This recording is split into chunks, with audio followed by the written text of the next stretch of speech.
¿Qué pasa en Venezuela? Para ello contamos con Claudio Katz. Claudio Katz es un veterano militante de la izquierda argentina e internacionalista y se puede decir, entre muchas cosas, que ha publicado bastantes trabajos, pero podríamos destacar principalmente El porvenir del socialismo, Bajo el imperio del capital, y uno más reciente, Neoliberalismo, Neodesarrollismo y Socialismo. Es investigador del CONICET y profesor de la Universidad de Buenos Aires. Ha escrito recientemente todos los temas relacionados con el imperialismo hoy, con las teorías del subimperialismo, para los viejos de Mauro Marini, qué actualidad tienen hoy, por ejemplo, esas tesis. Y, en fin, bueno, tiene también una participación militante en lo que es la izquierda argentina, pero desde el colectivo Economistas de Izquierda.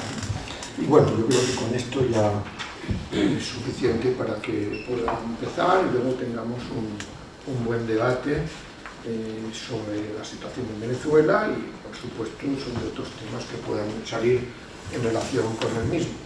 ¿De acuerdo? Gracias. Bueno, buenas tardes, muchas gracias por la invitación y creo que es muy positivo que abordemos esta conversación porque en los últimos meses Venezuela afronta una terrible oleada de violencia. Ya se computan unos 100 muertos, hay escuelas saqueadas, edificios públicos incendiados, transportes públicos destruidos, hospitales evacuados. Y los grandes medios de comunicación solo transmiten en cadena un solo relato de lo que está ocurriendo en Venezuela. Y este relato dice que hay un dictador en conflicto con los demócratas de la oposición. Y hay muy poco espacio para otras voces, para las voces que denuncian el vandalismo de la oposición en lo que está sucediendo en Venezuela, las acciones de los francotiradores, los asesinatos de los grupos paramilitares. Ayer mismo fue asesinado un candidato a la constituyente. Hace pocos días fue incendiado, fue quemado vivo un militante del chavismo. Hay gente que calcula que por lo menos un tercio de los caídos en estos días son chavistas. Hay muchos, el grueso han sido víctimas de los saqueos, del AMPA, de propios altercados dentro de las marchas opositoras. Pero obviamente no hay observadores independientes que puedan evaluar de forma imparcial lo que está ocurriendo. Tenemos que basarnos en la lectura de las distintas voces y un poco en la experiencia. Yo tengo muy presente que la oposición venezolana fue la que organizó las guarimbas, que es el nombre que tienen las manifestaciones, en el 2014, donde murieron 43 personas, y cuando ellos gobernaron, en el año 1989, hubo un Caracazo que se saldó con centenares de muertos y miles de heridos. De todas formas, es muy evidente la hipocresía general de los medios de comunicación, de la información que recibimos, no diría yo solo de Venezuela, sino cómo tratan en general los problemas de la región. Hay países que están soportando situaciones de mayor gravedad que Venezuela y que son totalmente ignorados. Ningún medio de comunicación habla de los 46 líderes sociales asesinados en Colombia este año o los 2.500 sindicalistas que ya han sido asesinados en el curso de los últimos años en Colombia. Se habla muy poco de que todos los días es asesinado un nuevo periodista en México que se suma a la lista de estudiantes, de maestros, de luchadores sociales que son masacrados. En México se calcula que hay 29.000, 30.000 desaparecidos en la guerra contra el narcotráfico, que es la forma de presentar una agresión social del Estado contra la población. En Honduras, ni que hablar el asesinato de Berta Cáceres y 111 militantes ambientalistas en los últimos 2 o 3 años. Se habla poco de los presos políticos de Perú. Recién ahora algunos se enteran que un dirigente independentista puertorriqueño, Oscar López Rivera, estuvo 35 años en prisión en Estados Unidos, fue liberado recientemente. Bueno, de todo eso los medios de comunicación no hablan, solo hablan de Venezuela. Entonces, cuando hay esta falta mínima de equilibrio, naturalmente uno tiene que sospechar por qué se habla tanto de Venezuela, y es evidente que no es una motivación humanitaria la que guía a los medios de comunicación a centrarse en la problemática de Venezuela. Yo creo que la causa básica de la centralidad que tiene Venezuela hoy en los medios de comunicación es la existencia de un golpe de Estado. Está en marcha la preparación de un golpe de Estado en el país, un tipo de golpe institucional, de esa modalidad de golpes institucionales que han prevalecido en los últimos años, el que se hizo en Honduras en el 2009, en Paraguay en el 2014, en Brasil en el 2016, que la propia estructura de las instituciones manipuladas por el establishment desaloja del gobierno a un presidente que no le resulta de su simpatía y después lo validan a través de las urnas, todo preparado con un gran sabotaje de la economía, con una gran virulencia callejera. En Venezuela la derecha está creando desde hace mucho tiempo un clima de guerra civil, de angustia colectiva para desmoralizar al grueso de la población, para que todos sufran la falta de alimentos, la falta de medicinas y se genere una desmoralización entre la población que conduzca a esta caída del gobierno. Para ellos lo importante no es quién va a suceder a Maduro, sino que caiga Maduro. Lo importante en Honduras, en Brasil, en Paraguay, era deshacerse de un presidente no adicto y después viene cualquiera. Por ejemplo, un Temer. Se sabe que va a durar poco tiempo.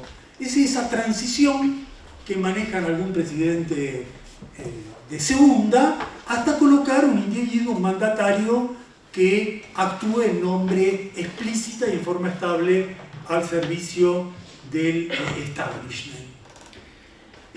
Para los que somos latinoamericanos, no cabe ninguna duda, que detrás del golpe de Estado está Estados Unidos. Para nosotros es casi una evidencia.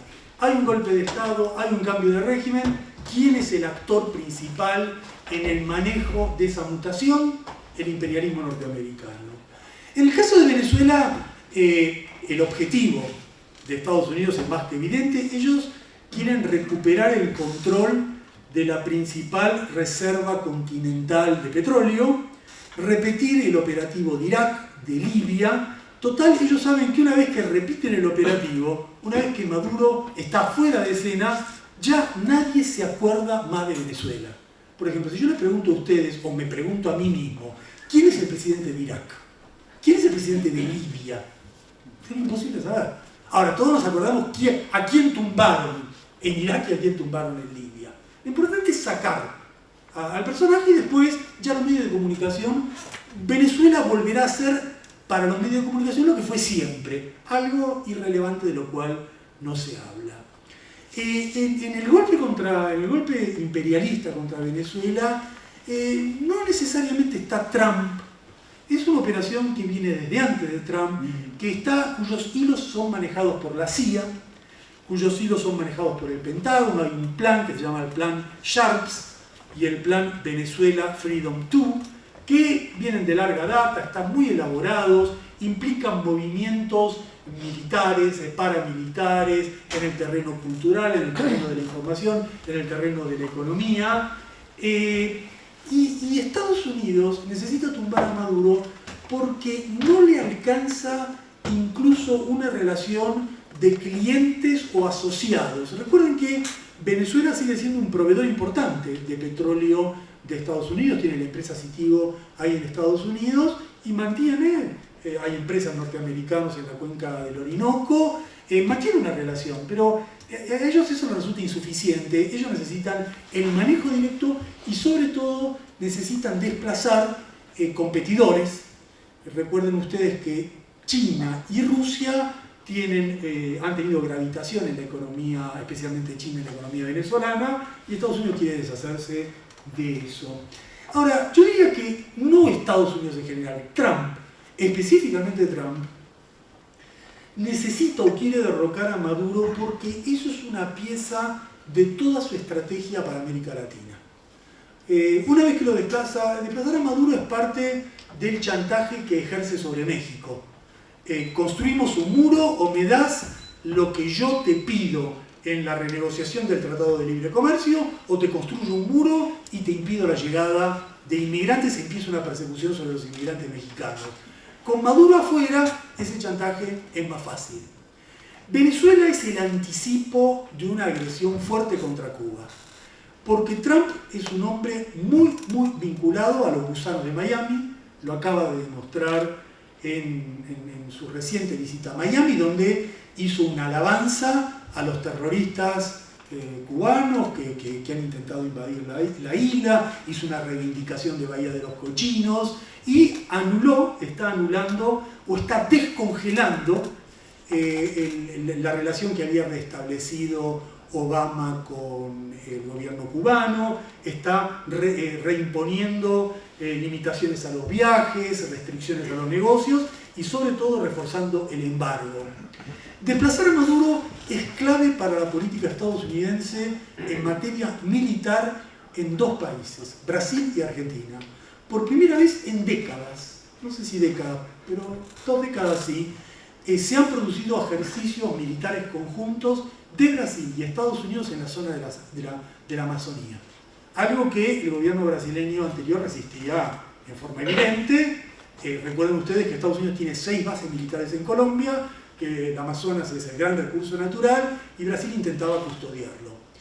Al mismo tiempo, Macri le está vendiendo armas, ya ha hecho una venta importante de armas al gobierno argentino, y esa venta de armas está asociado al papel que puede cumplir en el plano diplomático Argentina en una eventual agresión contra Irán. Recuerden el caso AMIA, la tensión de Argentina por el atentado irresuelto a la AMIA, y Argentina puede ser utilizado como un ariete en esa campaña.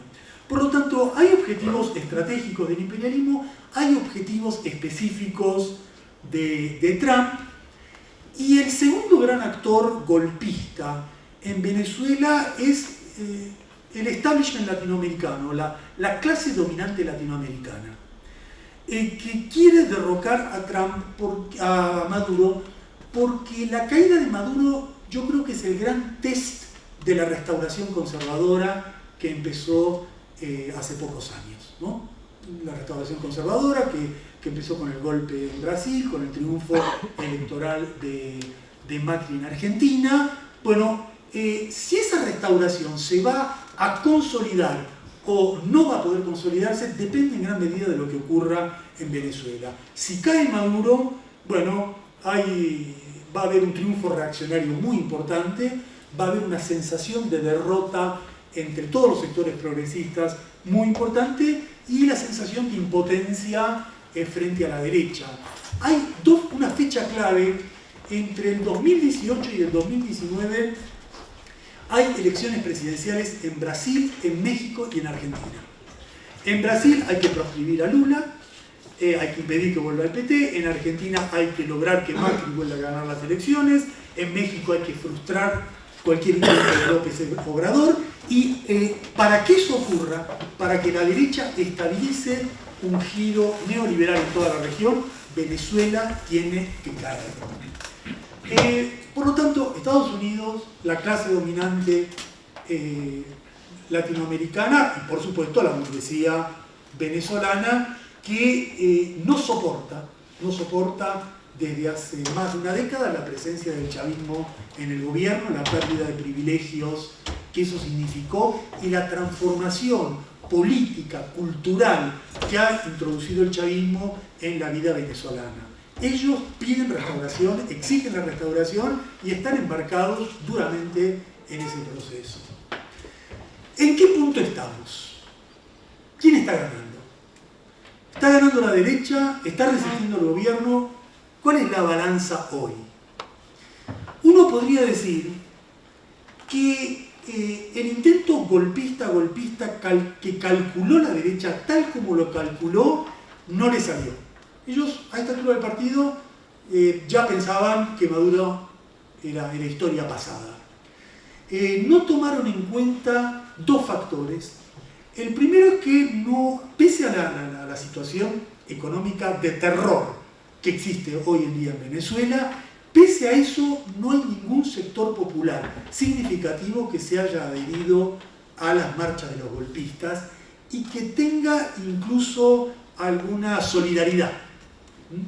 O sea, no han logrado captar del movimiento popular ningún sector para la política golpista y tampoco han logrado fracturar las Fuerzas Armadas, que son las dos piezas claves de la estrategia golpista.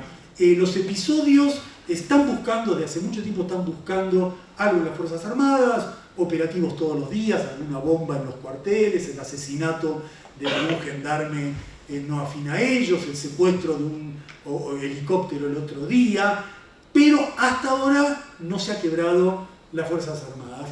A escala regional tampoco han logrado un pronunciamiento de la OEA, del Ministerio de Colonias de Estados Unidos, un pronunciamiento categórico. No lo han logrado. Recuerden ustedes cómo actuaba la OEA en los años 60 frente a Cuba. Todos votaban inmediatamente al unísono. Bueno, no lo lograron. O sea que en el plano diplomático internacional tampoco lograron lo que sí han logrado en los medios de comunicación. Ahí su triunfo es total. En el plano de los medios de comunicación, en la Argentina, en América Latina, en España, en el mundo, hay una sola voz, la voz de la derecha, la voz de los golpistas. La derecha necesita el golpe para que haya algún tipo de elecciones.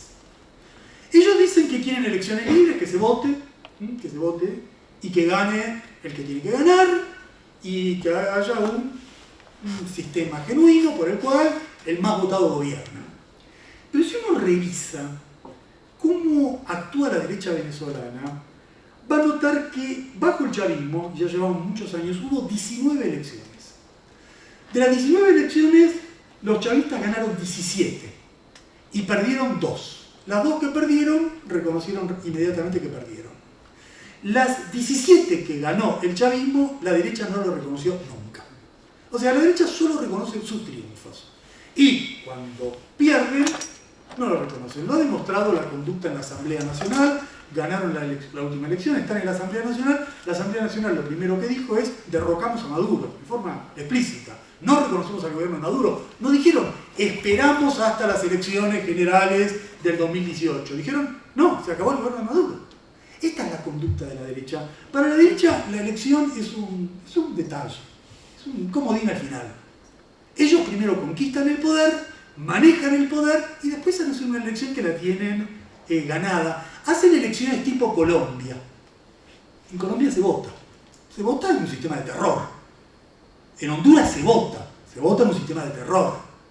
En un sistema de estructura estatal, clientelar, o México. Una elección en México es lo menos relacionado con algún comicio mínimamente democrático. La derecha venezolana quiere algo mucho peor que lo de Colombia, que lo de México, que lo de esos países. En realidad, ellos están creando una situación en parte parecida a la que soportó el primer sandinismo. En el gobierno, cuando le hicieron una guerra, los contras durante muchos años, un cerco militar, desabastecimiento, un pueblo desgastado, exhausto, y que en un momento diga: bueno, cualquier cosa, voto cualquier cosa, no me importa quién voto. Lo que tengo es que salir de esta angustia en la cual me crean. Y bueno, lo que la derecha venezolana está haciendo es cumplir esa receta clásica del golpismo latinoamericano, que es crear una situación insoportable y que después se vote una vez que ellos manejan esa situación que deja de ser formalmente insoportable. ¿Qué pasa del lado del gobierno? Digamos, este es el panorama del lado de la oposición. Bueno, yo creo que ciertamente Maduro ha cancelado el referéndum revocatorio, suspendió elecciones regionales, proscribe políticos opositores. Maduro está reaccionando a la defensiva en forma instintiva, en gran medida ciega, pero hay que tener en cuenta que los gobiernos que cuestionan estas violaciones del cronograma institucional en Venezuela tienen por norma violar los principios republicanos o democráticos. El ejemplo más reciente es Brasil. En Brasil hubo un impeachment, una destitución de Dilma. Ese impeachment lo hizo un grupo de bandidos, pero no un grupo de bandidos que yo califico de bandidos, explícitamente bandidos. La mitad del Parlamento está acusado de ser ladrones. Y son tan ladrones que los que hicieron el impeachment, algunos ya están presos. Y Temer no está preso, mañana va a estar preso. Las cargas judiciales que tienen son insostenibles. Hay un golpe de Estado hecho por corruptos, por bandidos, por jueces manejados por Estados Unidos, por la red O Globo, y la OEA no dijo esto es ilegal, esto es ilegítimo, no puede existir. Y ojo de Estados Unidos cuestiona lo que hace Maduro, pero Trump mismo, no olvidemos que recibió varios millones de votos menos que Hillary. Pero ahí hay un colegio electoral donde a través del colegio electoral el que gobierna no es el más votado, es el que gobierna según normas que le dan mayor peso a la estructura institucional que tiene Estados Unidos. Bueno, España e Inglaterra cuestionan a Maduro, son monarquías. En Venezuela no hay una monarquía, no hay un rey. Se está discutiendo quién elige o no al presidente. Acá no se elige, acá se elige otra cosa, pero arriba de eso hay alguien que se llama rey. Como le dijo una vez Chávez, ¿por qué no te callas? Entonces, yo creo que este debate sobre la legitimidad institucional es un debate que hay que reflexionarlo porque justamente hay una crisis de legitimidad de todos los sistemas políticos en la actualidad, porque hay una percepción ya de mucha gente, de muchos jóvenes, que la clase dominante utiliza los sistemas de votación para consolidar su poder, ejerce su control manejando la economía, la justicia, los medios de comunicación, el aparato represivo, y las elecciones son el corolario de ese manejo. Bueno, en esta reacción de Maduro, en esta reacción instintiva de Maduro, ha decidido convocar una constituyente, una asamblea constituyente. Yo creo que el momento para hacer una asamblea constituyente no era este, obviamente. El momento para hacer la asamblea constituyente se perdió hace muchos años. Era el momento en el cual el chavismo, que no fue una vez, tuvo muchos años, en los cuales era el momento para hacer una nueva constitución, mejorar la anterior y producir un gran cambio. Bueno, no se hizo. Es inútil discutir lo que no se hizo. Ahora aparece esta constituyente y el punto en debate, en reflexión es si el gobierno saldrá de esta confrontación puramente burocrática que tenía de un poder contra otro, del Ejecutivo contra el Legislativo, del Tribunal Supremo de Justicia contra la Asamblea Nacional, y apelará al poder comunal y forjará un poder comunal efectivamente basado en la acción popular. Yo me baso en lo que opinan algunas corrientes de izquierda de Venezuela, corrientes que son muy críticas de la gestión de Maduro, cuyas críticas yo comparto plenamente. Bueno, algunas de estas corrientes entienden que la constituyente podría destrabar el camino hacia un poder comunal y sobre todo podría ser una buena instancia para confrontar con lo que ellos llaman el chavismo corrupto, aburguesado y boliburgués. El sector del chavismo que no tiene nada de transformador, sino que es un grupo adaptado a los negocios que se puede realizar dentro del propio gobierno de Maduro. Pero esto requeriría que la Asamblea Constituyente no se limite solo a la confrontación con la derecha, sino que adoptara medidas económicas drásticas, que son los que piden muchos sectores de izquierda en Venezuela, para salir del desastre productivo en el cual está el país, mediante especialmente la nacionalización de los bancos, el comercio exterior y la expropiación de todos los saboteadores que están atentando contra los ingresos populares. Es indispensable cortar el flujo de dólares preferenciales que reciben grupos privilegiados de la burguesía, que fugan capitales. Es indispensable castigar la corrupción de altos funcionarios del gobierno. Y si el chavismo lograra superar esta situación, lograra derrotar a la derecha, lograra consolidar un nuevo esquema, recién ahí se debería empezar a hacer lo que no se hizo en Venezuela en estos años. Porque el chavismo hizo algo que tiene un alcance histórico. El chavismo redistribuyó ingresos. Chávez lo que hizo fue una redistribución de ingresos sin precedentes en la historia, y yo diría que con pocos precedentes en la historia latinoamericana. Hay que ir muy lejos para comparar ese cambio de patrón de consumo, ese nivel de conquistas que tuvieron los sectores más populares, pero eso fue el primer paso. El segundo paso, ni Chávez, ni que hablar Maduro, lograron dar, que es la transformación de la economía venezolana. No lograron avanzar, ni siquiera cimentar un proceso de industrialización, y mantuvieron la cultura rentista que socava todos los principios de una economía productiva. No lograron romper esa matriz rentista de Venezuela, que impide a ese país transformarse en un país medianamente productivo. Lo que no se hizo en el pasado es más difícil hacerlo ahora, porque los precios del petróleo ya no son tan favorables, porque la integración latinoamericana en la cual se iba a apoyar eso está naufragando, pero siempre hay que recordar que en las situaciones más adversas y más inimaginables surgieron los procesos de transformación, así que hay que ser cautos en cualquier pronóstico. Este sería el diagnóstico de lo que ocurre en Venezuela. Yo creo que mi postura frente a lo que está ocurriendo se podría resumir en la siguiente idea. Yo pienso que hay un golpe de Estado reaccionario, y que como nuestros principales enemigos son la derecha, el imperialismo, los escuálidos en Venezuela, doblegarlos es la prioridad. Es bastante sencillo lo que opino. Yo tenía muchas críticas a Salvador Allende, muchas, pero la batalla central era contra Pinochet, de eso no cabía ninguna duda en los momentos del golpe. Y no me parece que el golpe sea un dato irrelevante o una exageración de la izquierda, de alguna gente de izquierda. Es el eje de la crisis venezolana. Y por eso yo considero importante diferenciar. Una cosa son los errores que comete Maduro, y otra cosa es la culpa de los capitalistas en lo que sucede en Venezuela. Son dos niveles de responsabilidad diferentes. Yo podría decir que los desaciertos económicos de Maduro son incuantificables. El cambio de billetes, el endeudamiento externo, el descontrol de precios, el descontrol del contrabando. Bueno, si quieren después voy en detalle.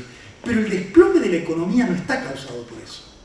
El desplome de la economía está causado por los capitalistas que manipulan la inflación, las divisas, disparan la inflación, manejan los bienes importados, desabastecen los bienes básicos, y tenemos que saber diferenciar quién es impotente, tolerante, incapaz, de quién es culpable. Para mí, los culpables están acá, los tolerantes o impotentes están acá. Además, y hay cambio de mirada, también hay que reconocer los aciertos de Maduro. Maduro tiene, con políticas y actitudes muy cuestionables, yo le reconozco a Maduro algo que para mí es clave, que es que Maduro resiste. Maduro ha dicho, yo no me entrego. Y esto puede ser valorado a la luz de lo que ocurrió con Dilma Rousseff o con Lugo, que cuando le empezaron a hacer un golpe de Estado se entregaron. Y ni que hablar de la capitulación, por ejemplo, de Syriza en Grecia. Bueno, Maduro resiste, ha dicho no al golpe, y además adoptó una decisión que para los que somos de izquierda en América Latina es muy importante, que se fue de la OEA, se fue de lo que es la institución tradicional del imperialismo yanqui, el Ministerio de Colonia de los Norteamericanos, decidió irse de allí. Por eso hay que tener cuidado. Hay algunas comparaciones que a mí me parecen bastante disparatadas, porque el gobierno venezolano actualmente dirige todos sus cañones contra la derecha y no contra el pueblo. Por eso creo que carece de sentido comparar a Maduro con Gaddafi o con Saddam Hussein. Maduro en Venezuela no hubo ninguna masacre de militantes de izquierda, en Venezuela no ha participado en ninguna aventura bélica con Estados Unidos. Esas comparaciones que hace la prensa y repite alguna gente me parece que no tienen sentido. Por lo tanto, mi posición básica frente a Venezuela es: hay un golpe de Estado de la derecha, y con todas las críticas que tengo al gobierno de Maduro, cuando hay un golpe de Estado de la derecha, lo principal es derrotar el golpe de la derecha. Esta posición es muy controvertida porque, como ustedes creo que saben, Venezuela ha dividido a la izquierda latinoamericana de una manera que yo no veía hace tiempo, pero no veía hace tiempo no porque la izquierda no se divida, en realidad la izquierda, dividirse en la izquierda es casi su ADN, pero el problema es que en general la izquierda se divide por cosas irrelevantes, que al final, por esto te peleaste tanto. Bueno, hay problemas por los cuales yo creo que sí hay que pelearse, sí hay que dividirse, sí hay que jugarse a pleno, y Venezuela es uno de esos casos. Lo que se discute en la izquierda sobre Venezuela, ahí sí, no es un tema menor. Y si hay divergencias, bienvenida a las divergencias. La posición mía, que es compartida por muchos compañeros de izquierda en América Latina y en otros lugares, se diferencia de otras tres posiciones que circulan en el debate sobre Venezuela. La primera posición divergente es una posición, yo diría, bastante influida por la socialdemocracia, y es una postura que, en lugar de acusar a la CIA, a los escuálidos y a la OEA, concentra todas sus objeciones sobre el chavismo. Y lo hace en nombre de un ideal democrático tan abstracto como divorciado de la batalla por definir quién prevalece en el manejo del poder del Estado. Esta posición desdeña el golpe de Estado, dice que no hay golpe de Estado, o si lo dice, dice que es un tema más, como si un golpe de Estado fuera un tema más, y como si hay un golpe de Estado no hay que hacer algo frente al golpe de Estado. Hace críticas económicas acertadas al chavismo, el extractivismo, el endeudamiento, los contratos petroleros, pero el problema no es la crítica económica, el problema es una alternativa progresista en cualquiera de estos temas. ¿Tiene puntos en común con el gobierno? Sí. ¿Tiene puntos en común con la derecha? No. Yo puedo resolver o imaginar algún programa positivo para resolver esos problemas de Venezuela, quizás en alguna línea del chavismo, pero jamás en una línea vinculada a la oposición. Y el problema de esta posición es que con un lenguaje de pacificación, con un lenguaje más próximo a las cancillerías que a la militancia popular, con un lenguaje formalmente equidistante en los hechos, le asigna toda la responsabilidad de lo que está ocurriendo al gobierno y acepta más las elecciones generales que pide la derecha que la constituyente que promueve Maduro. Hay una segunda posición, divergente también con la que expuse al principio, que es una postura de explícita neutralidad, ¿no? Es una postura que dice: Maduro y la oposición son lo mismo, son exactamente lo mismo. Son dos variantes de la burguesía venezolana que se está disputando la renta del país. Es una lucha interburguesa. Es una lucha entre capitalistas chavistas y capitalistas antichavistas. Es una divergencia entre el golpe de Estado que quiere la derecha y el autogolpe de Estado que promueve el gobierno. Por lo tanto, golpe y autogolpe son iguales, derecha y gobierno son iguales. Lo que hay que hacer es abstenerse en esta confrontación. Yo no fumo, como se dice en Argentina. Yo me quedo en casa, yo no participo. Bueno, aquí yo veo dos problemas graves. El primer problema es que esa equivalencia es obviamente falsa. Hay lugares, uno puede tomar un caso donde dos fuerzas de derecha se disputan el poder y corresponde que una persona de izquierda diga yo no participo. Sí, hay casos. Por ejemplo, en mi opinión, cuando se enfrentan los yihadistas con una dictadura en Medio Oriente o con el imperialismo en Medio Oriente, cuando hay una batalla entre el ISIS y el Pentágono, bueno, yo creo que es normal, natural, lógico decir, bueno, yo estoy ni con el Pentágono ni con el ISIS. Pero Venezuela se parece mucho más a Allende versus Pinochet, o si quieren un caso reciente, a Dilma versus Temer. No son lo mismo, Dilma y Temer. No son lo mismo Perón, el primer Perón y la Revolución Libertadora. Entonces, por un lado me parece que hay una gran miopía en diferenciar qué está en juego, y lo peor de esta posición, o lo más incorrecto de esta posición, es que conduce a un neutralismo paralizante e impotente. Es una convocatoria a la pasividad y a discutir consignas abstractas en la marginalidad política, ¿no? En Venezuela todos los días hay una gran marcha de la derecha y una gran marcha del gobierno. ¿Qué dice un neutralista? Yo no voy ni a la derecha. Bueno, si no vas ni a esta ni a esta, ¿qué haces? Quédate en tu casa. No hay una tercera posición. No hay una tercera marcha que formule una consigna del poder soviético. No, eso existe en un libro, en un grupo que se reúne a estudiar un tema. Entonces, creo que esta segunda posición es paralizante. Y la tercera posición en la izquierda, que es también divergente con la que yo formulé al principio, es una un poco rara porque dice que Maduro es el enemigo principal y que en Venezuela hay una sublevación popular contra el gobierno, y la crítica que se hace a la oposición es ser inconsecuente en esa lucha contra el gobierno. En esta teoría, digamos, Leopoldo López sería lo más radical y positivo, y Capriles sería un capitulador. Y una banda paramilitar que llega de Colombia sería lo más favorable a un proyecto progresista. Bueno, no sé, ahí sí, perdí calificativos para esta posición, ahí me quedo sin palabras, pero lo que yo estoy relatando existe. Si quieren después doy nombres y apellidos de quienes plantean esto. Bueno, esta es una posición de sectarismo un poco delirante. La expectativa es que si cae Maduro habrá un escenario más favorable a la izquierda. Es como los que pensaban que si cae la Unión Soviética, eso va a hacer que inmediatamente haya una revolución política que conduce a la restauración del bolchevismo, ¿no? Es un razonamiento parecido. Bueno, la historia no parece ser muy afín a estos razonamientos. Por lo tanto, el debate en la izquierda es fuerte. Es un debate fuerte porque están en disputa estas cuatro posturas que les he relatado.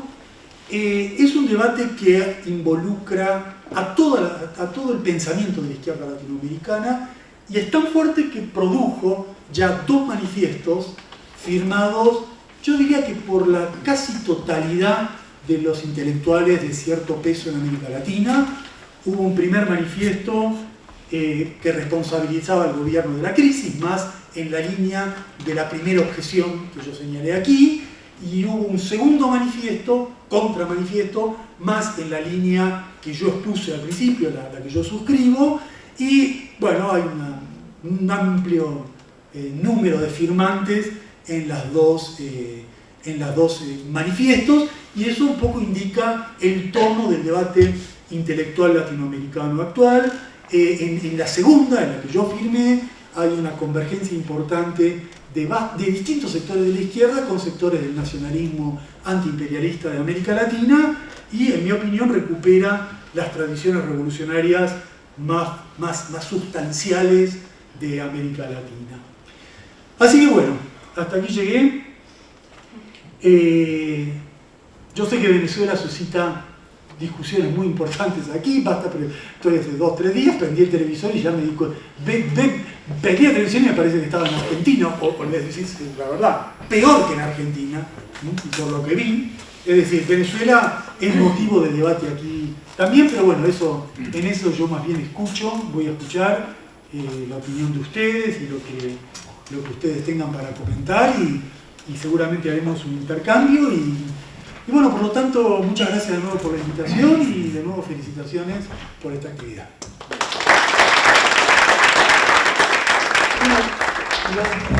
Lo que dice de Gavetta es choqueante. Los que vivimos en Argentina lo hemos visto en Gavetta y en muchos parecidos a Gavetta. pero ya ese shock es ya un dato político de lo que ocurre. No es para consolarte, pero este es un periodo de fuertes decepciones y de fuertes golpes de gente que no está en el lugar que uno hubiera esperado que esté. Y yo creo que eso ocurre cuando hay grandes transformaciones políticas. Las transformaciones políticas, los grandes procesos, ponen a prueba la integridad de principios, digamos, de uno. No si pertenece a tal partido o a tal partido, sino dónde uno está parado, en qué campo general estás. ¿Estás acá o estás acá? Después vos, en qué lugarcito del campo estás. En los grandes acontecimientos se ve en cuáles de esos dos campos está mucha gente que uno daba por sentado que estaba en el campo de uno. Yo creo que el problema que ha ocurrido con el chavismo, pero me parece que más en general, con Evo Morales, con Temer, con Lula, con Kirchner, que ha generado esta reacción tan fuerte, neoliberal y conservadora, y que eso es la reacción de derecha, pero donde muchos sectores de izquierda, de la vieja izquierda, se han sumado. Han terminado pensando que lo peor que podemos tener es el populismo, lo peor. Después, cualquier cosa menos el populismo, cualquier cosa menos Chávez, cualquier cosa menos Lula. Y cualquier cosa, cuando es evidente, pero cualquier cosa que Temer, bueno, no sé, porque con Temer quizá habrá libertades públicas. O sea, hay una penetración del discurso liberal en sectores de la izquierda que es sorprendente, pero que está todo con el papel de los medios de comunicación sobre la población en general. Sería de esperar que gente de izquierda, intelectual, fuera la que no solo no quedara contaminada por ese discurso, sino se opusiera. Pero bueno, eso penetra muy profundamente. Yo creo que sí, efectivamente hay como un retorno al liberalismo. Bueno, vos que sos argentino lo vas a entender más fácil. Hay como un retorno a la vieja idea gorila, que lo peor que nos puede pasar es el peronismo, lo peor. Después todo, lo peor es el peronismo. Bueno, para los que somos argentinos es muy fácil entender lo que ocurre a veces con el chavismo, ¿no? Y eso es así. Yo creo que hay otra idea que está muy presente. Si yo quieren, para hacerlo más claro, voy dando nombres. En las tres posiciones que yo cuestioné, la primera posición, que es la que yo describo como más influida por la socialdemocracia, me parece que los gestores intelectuales es en primer lugar Lander, un pensador venezolano, Maristela Svampa, Gargarella, que son argentinos, como los teóricos son los que escribieron el documento firmado en primer lugar, el primer documento, ¿no? Que fue suscrito después por mucha otra gente.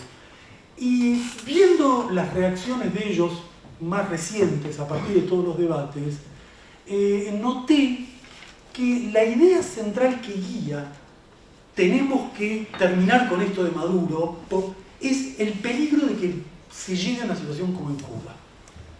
Para mucha de esta gente, lo peor que puede pasar es Cuba. Lo peor.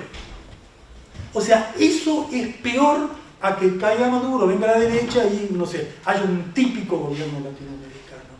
Por eso es que se han enfurecido tanto con la constituyente y con los últimos pasos de... Porque los ven como un paso potencial a una evolución del proceso bolivariano hacia Cuba. Podríamos discutir mucho si eso es así o no. Sería muy debatible si Maduro está haciendo lo que hizo Fidel. A mí me parece que no, pero lo que es importante no es lo que existe, sino qué es lo que uno tiene, qué es lo que uno percibe. Y ellos, después de una larga enemistad con el proceso cubano, lo que ven como lo peor es eso. Y eso explica que las reacciones sean tan temperamentales y a veces tan poco racionales con lo que ocurre hoy en día en Venezuela. El caso de Marea Socialista es un caso importante. Marea Socialista es un referente muy influyente en la intelectualidad latinoamericana, no necesariamente en el proceso chavista, ni necesariamente en Venezuela, pero sí en gran parte de la intelectualidad venezolana, y muchos de sus dirigentes son amigos o referentes de muchos de nosotros. El problema de Marea Socialista es que, como todo el mundo, se rompió frente a todo esto. Ya venía sufriendo una disgregación previa. Hay un sector, que es el sector, digamos, que está dirigido en gran parte por Stalin Borges, por Stalin Pérez Borges, que creó, sí, Stalin es el nombre, un poco loco, pero yo he estado muchas veces con él, les comento que está un poquito fastidiado que uno le haga siempre el mismo chiste, ¿no?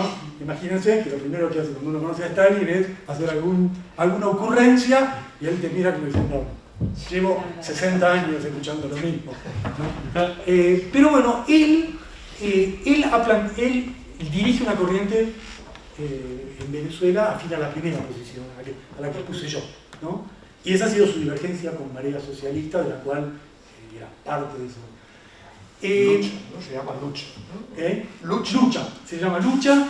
Hay un dirigente panameño muy importante, Beluche, que es importante porque Panamá es como la retaguardia de Venezuela.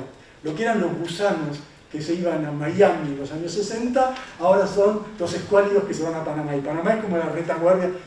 Panamá es peor que Caracas, que Altamira, que es peor que la zona rica, porque es, digamos, si alguien sospecha que sos chavista, te pueden quemar vivo en la calle en Panamá.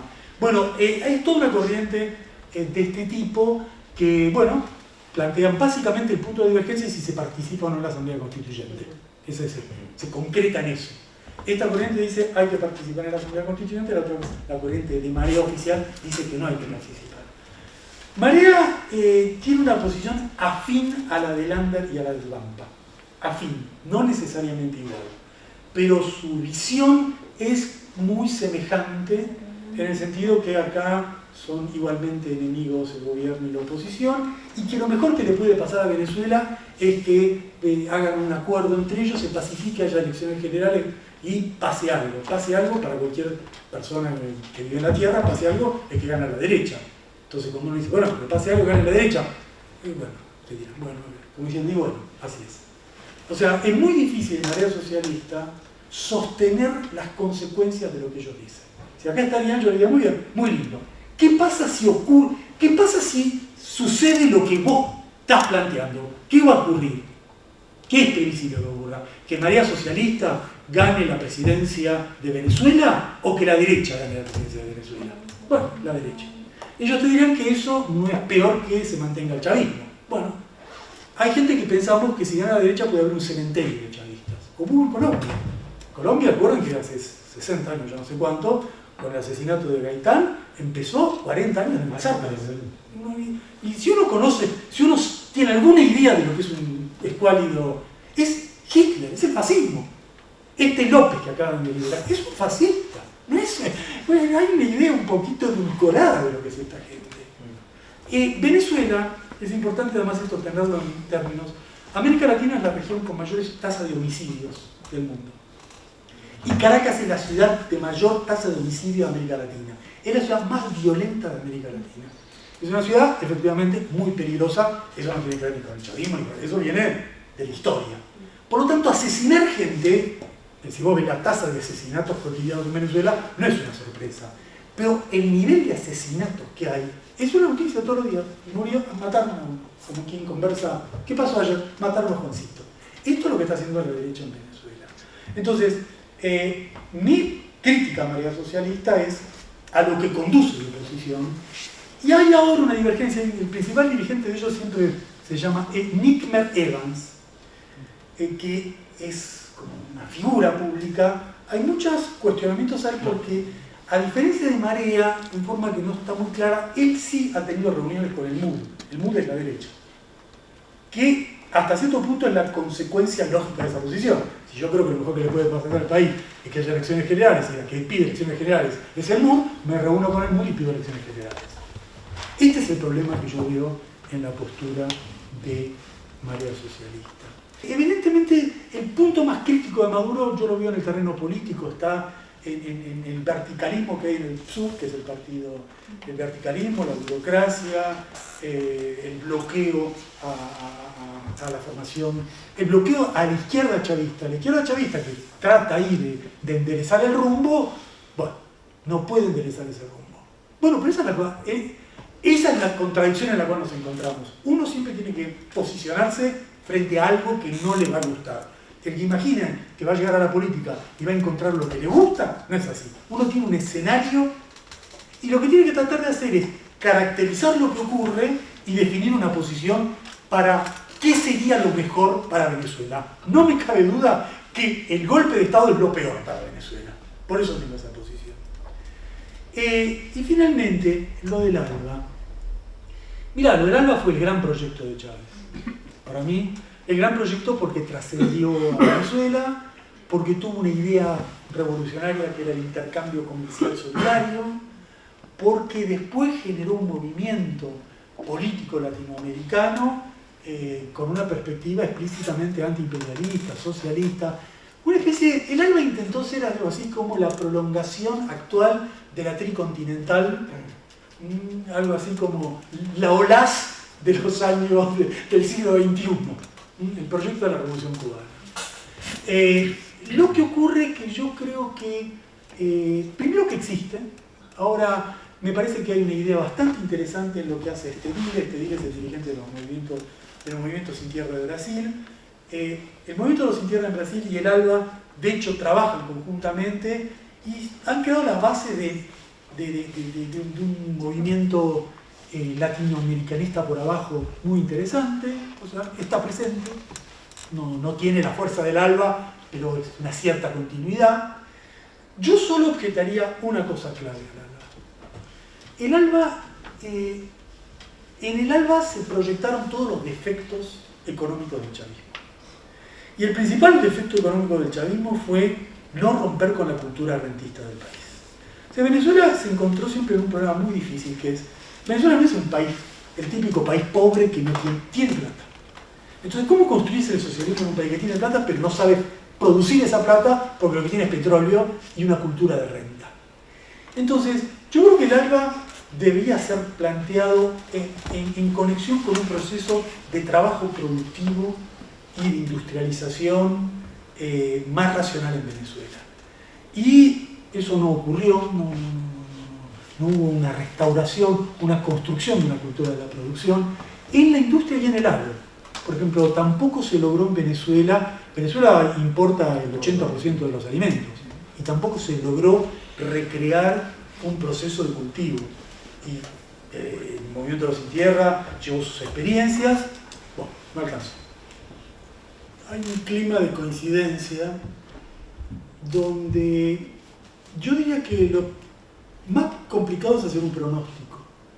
Es fácil hacer un diagnóstico, es relativamente importante hacer una interpretación, es importante tomar posición, pero después falta otra cosa, hacer un pronóstico. Ahí me abstengo. Y me abstengo por un mínimo de seriedad. Nadie puede hacer un pronóstico de lo que va a ocurrir en Venezuela. Y además, con los años me volví muy cautos en los pronósticos por razones obvias. La cantidad de pronósticos desacertados míos es tan grande que llegué a la conclusión que más vale evitar el tema, ¿no? Porque si no voy a tener que recordar, yo dije que iba a pasar y tampoco pasó. De todas maneras, siempre para mí un modelo de lo inesperado en la Revolución Cubana. La cantidad de veces que yo escuché que la Revolución Cubana se acabó, me parece que es lo que más escuché en mi vida política, todos los años. Y esto ya no va para nada, se acaba. En todas las circunstancias, ¿eh? Esto no puede seguir, esto no va a durar. ¿Y alguien me puede explicar cómo después de 50 años pasaron 11 presidentes de Estados Unidos, pasaron infinidad de gobiernos por todo el mundo, han pasado en Cuba un periodo especial que fue mucho peor que lo que ocurrió en Venezuela? Venezuela es un sufrimiento, pero el periodo especial de Cuba es algo inimaginable. Es inimaginable vivir con 2 horas de electricidad por día y con un racionamiento de comida propio de un frente de guerra, toda una población durante un largo tiempo. Y sobrevivieron.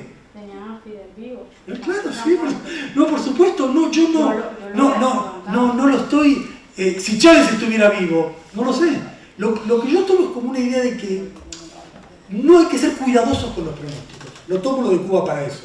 Para decir que es inexorable que Maduro caiga, es inexorable que la derecha gane. No lo sé, veremos. En la coyuntura de ahora, de lo que va a pasar en las próximas 2 semanas, yo lo que sé en qué va a consistir la pelea. La pelea ha llegado a un nivel que rompió todos los guiones previos. ¿Por qué?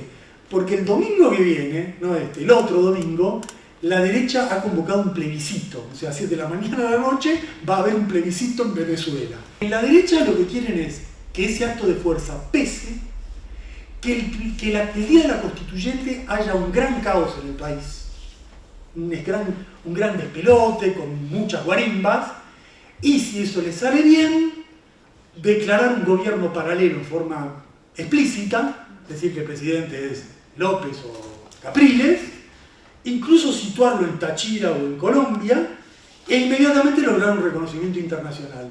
O sea, hacer un gobierno paralelo. Esto es lo que quiere la derecha. La dualidad de poderes que siempre creíamos. El famoso doble poder, pero no bolchevique en este caso. O sea, 2017 no es 1917.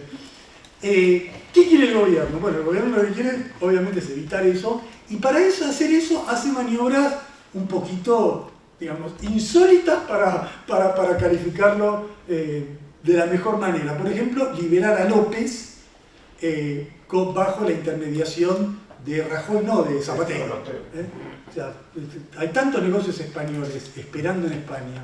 La derecha a López le dijo, mira, si yo gobierno te aseguro que parte de PDVSA inmediatamente se transforma en Repsol, que la red de telefonía para Telefónica, que dame una mano que ya esta porción te la aseguro. Porque el nivel de presencia española en la crisis de ahora es superior a la que tiene Estados Unidos, a la que tiene Argentina, a la que tendrían los países que naturalmente tendrían que estar mediando ahí. Bueno, por distintas vías, medio, no sé lo que espera Maduro, que López divida la oposición, no lo sé, pero lo que quiere es evitarlo, y veremos lo que ocurre ahí. En las próximas 2 semanas vamos a tener una gran confrontación.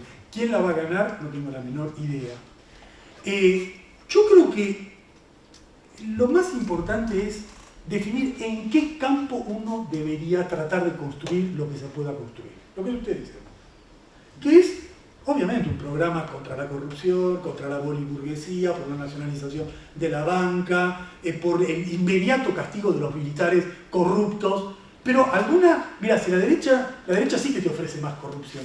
Lo que pasa es que también hay que tener cuidado porque hay el ejército bolivariano no es el mismo ejército de Venezuela, el viejo. O sea, el chavismo cambió el ejército. Entonces, frente a un grupo de fascinerosos, seguro, hay también un sector patriótico creado, nacido bajo el espíritu del chavismo, que está dispuesto a defender la patria, que concibe el socialismo. Entonces, yo creo que todo eso pesa. Porque en otro momento, en cualquier país latinoamericano, hay un golpe de Estado, compras un militar, le regalás una mansión y te hace un golpe de Estado. Algo está pasando que impide que eso ocurra. Y yo creo que tiene que ver con eso, quizás con la existencia de milicias bolivarianas, que son una formalidad, pero son una posibilidad. A mí me parece que lo único que se puede definir es en qué campo uno puede buscar lo que aquí podríamos describir, pero estamos todos de acuerdo. ¿En qué campo? Ese campo se hace yendo al plebiscito o yendo a la constituyente o no yendo a ningún lado. Son las tres, digamos, podemos pensar, pero no hay otra. Uno puede decir, yo trabajo por todo eso, como la tercera posición, yendo al plebiscito. Entonces voy con la derecha, hago un gran plebiscito y construyo una política socialista en el plebiscito. Bueno, pues bien, vaya, anda por ese lado. Otro puede decir, construyo una política socialista en casa. Que la gente haga lo que quiera un domingo, que la gente haga lo que quiera un domingo, yo lo miro por televisión, me reúno con mi grupo de 4 personas, discutimos a Lenin, a Trotsky, a Rosa Luxemburgo y después nos vamos a dormir. Esa es la segunda posición. Y la tercera posición, que es la que yo considero más razonable, pero racionalmente razonable, no lo digo con la euforia revolucionaria de que se viene en 1917, es lo que creo que se puede hacer, es trabajar por eso en el mundo de la constituyente y de las comunas. Y la batalla ahí es contra el chavismo corrupto. La batalla ahí en eso es por eso comparto la posición de Luchas, es un programa para desplazar a los dirigentes del PSUV, para desplazar a los corruptos de Venezuela. Es difícil, es duro, es complejo, se logrará. Eso no lo sé. Lo único que puedo definir es dónde creo que uno debe estar. Bueno, si uno define dónde debe estar, por lo menos ya sabe que si le va mal, por lo menos estuvo en el lugar que correspondía y le fue mal. Y en una de esas, ¿quién le dice que todo sale bien?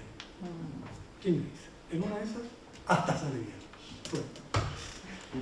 El nivel de aislamiento internacional de Maduro es total. Se parece a cómo estaba Fidel en el periodo especial, ¿no? Nadie se acordaba que existía Cuba. Simplemente decía, bueno, cayó la Unión Soviética, cayó el muro de Berlín, bueno, ni se hablaba, se esperaba que caiga. Como acá hay petróleo, acá hay mucho en juego, no es cuestión de esperar que caiga. Aquí importa no solo que caiga, sino quién es el que lo tira. En Libia fue muy importante quién, porque el que tomaba se quedaba con un pozo de petróleo. Entonces, Libia está dividida en 4 partes. El que hizo una insurrección acá se quedó con este petróleo. Por eso yo creo que lo de Zapatero es para quedarse con una parte, porque saben que Estados Unidos quiere quedarse con otra parte. Entonces, el nivel de aislamiento de Maduro internacional es absoluto, de los medios de comunicación es total, de la intelectualidad liberal es absoluto, y por supuesto está Evo Morales y Evo Morales, y Fidel, y no Fidel, y Raúl, está, y nosotros, y los que estamos acá. Ahora, yo concluyo con esto. Uno puede ver, evidentemente es una situación difícil, era mucho más linda las charlas que he dado sobre Venezuela hace 3-4 años atrás, en pleno chavismo era otro, hablábamos de cómo el ALBA iba a avanzar de tal cosa a tal cosa, ¿no? Se incorporó al ALBA, tal país y ahora no es. Pero hay que conversar en las buenas y en las malas. Hay algunos oportunistas que no voy a nombrar, pero que los conozco muy bien, que estuvieron en Venezuela, en el mejor momento de Venezuela, que viven en España y que ahora se han olvidado de Venezuela, ¿no? Y ese olvido de Venezuela es muy doloroso para los venezolanos que los recibieron con tanto afecto y tanto cariño. Ahora, cualquiera sea lo que pase en Venezuela, yo sí hago un pronóstico de largo plazo, y es que incluso en la peor situación me parece que el chavismo va a perdurar como movimiento popular. Esa es un poco la historia latinoamericana, es esa.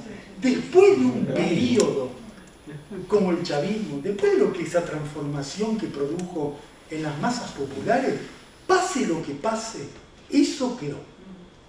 Y como eso quedó, en la peor situación, se va a reconstruir a partir de eso. Es el último argumento para estar en el buen campo en el peor momento. Porque si estamos en el buen campo en el peor momento y nos va mal, vamos a participar en la reconstrucción del movimiento revolucionario en Venezuela junto al próximo chavismo, a la próxima generación chavista. No va a surgir en Venezuela un movimiento que se va a llamar Marea Socialista porque existe Marea Socialista. Se va a reconstruir el chavismo. Entonces, esa es la razón por la cual estar en las buenas y en las malas es lo que te permite volver a participar en la nueva oleada que se viene después. Así que esta es la mirada, digamos, no diría optimista, pero sí realista de por qué debemos ubicarnos en el campo de la lucha contra el golpe y en el campo de la Asamblea Constituyente. Bueno, y ahí sí.